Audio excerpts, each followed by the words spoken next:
aí a gente pula para a parte 2 da nossa aula, certo, Cá? Perfeito. Que é Quais as limitações e desafios dessa zona cinzenta entre ter conhecimento e saber aplicar? Ótimo, porque como você bem disse, Fábio, é difícil se acertar de primeira. Sabe por quê? Porque é difícil. Simples assim. Você conseguir pegar o mundo complexo do jeito que é e colocar tudo binário e detalhar todas as decisões e discutir sobre quais são todas as sinucas de bico que você vai ter, todos os cenários, é muito difícil. Porque na nossa vida... Você tá apelando, hein, cara?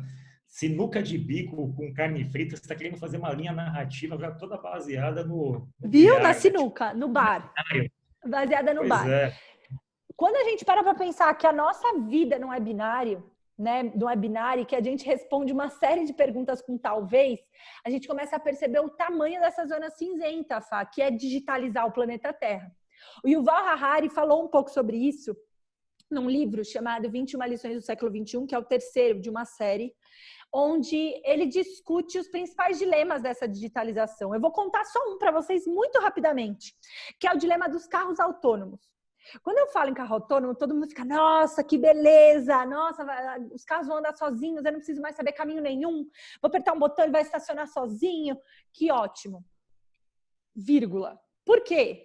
A gente, quando está dirigindo, a gente não toma decisões binárias. A gente está processando muitas informações ao mesmo tempo. Eu estou vendo que tem uma criança jogando bola ali, eu estou vendo que o sinal está fechado, eu estou vendo se tem gente vindo. Eu estou processando um volume absurdo e tomando microdecisões que muitas vezes não são binárias. É difícil eu achar um padrão e seguir ele sempre, porque sempre tem um e se. Então, uma das grandes preocupações do Harari é: quando os carros autônomos começarem a andar por aí, eu vou ter que tomar algumas decisões na hora que eu sento no carro. Porque como é binário, né, a digitalização é binária, eu vou ter que, por exemplo, decidir se o algoritmo, numa dificuldade lá de tomada de decisão, se ele vai priorizar a vida de quem está dentro do carro ou do pedestre. Só que imagina você ter que sentar num carro e tomar essa decisão antes de sair andando. Imagina você ter que tomar a decisão se a sua vida ou a vida do pedestre, em quais condições, o que é não poder decidir. Eu quero saber antes, mas é uma fração.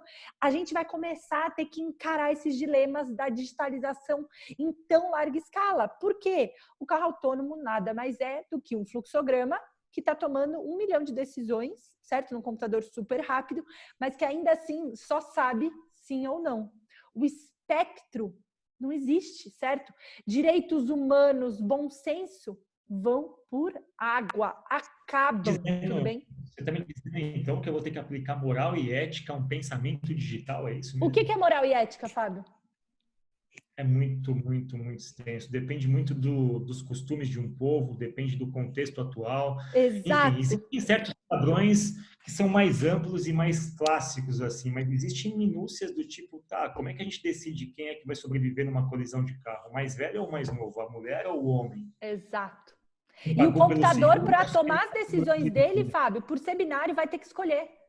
Eu vou ter que escolher se o motorista, por exemplo, decidir que a vida dele vai ser preservada se o pedestre for mais novo, o computador vai entender exatamente isso.